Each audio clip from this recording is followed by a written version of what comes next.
So now we're going to start with a new round. The players have placed their bets and we're going to deal the cards.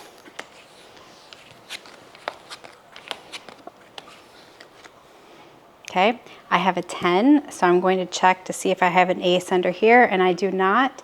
So now the players can start betting.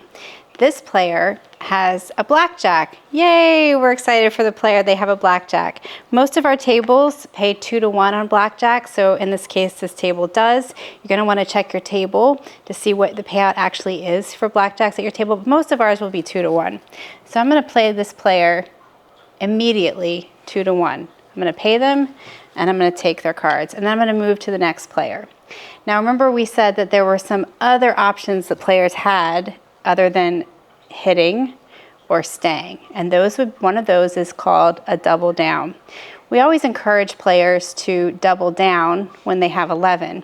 When they double down, they're gonna take an amount equal to their original bet, and they're gonna touch it to that original bet. And that's how you're gonna know that they wanna double down. If you have any question, you can always ask them, would you like to double down?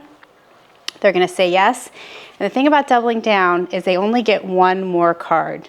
They can either have this card placed down or up.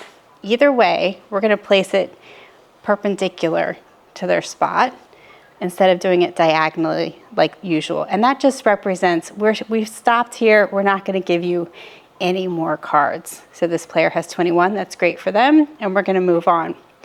If a player has 2 of the exact same cards, they can split them. And the way that they're gonna tell you that they wanna split it is they're gonna put an amount equal to their original bet, and they're gonna separate it. So with a double down, they put it together. With splitting, they put the bet separate. Then we're gonna play each card as a separate hand.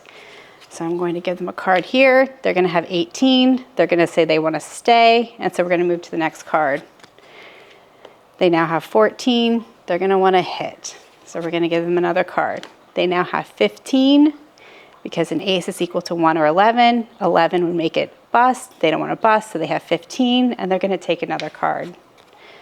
They have now busted, so I'm gonna take their bet. I'm gonna take their cards, place it into the discard, and now look at the dealer's cards. So I have 16. I have to keep hitting until I have at least 17, so I'm gonna take another card. I have busted, so all the remaining players win. And I'm just gonna match their bets. I'm gonna take my cards, use them as a scoop up each of the hands, and place them in the discard. So you've completed the blackjack training, which is great. We look forward to having you come in and you can practice on the table.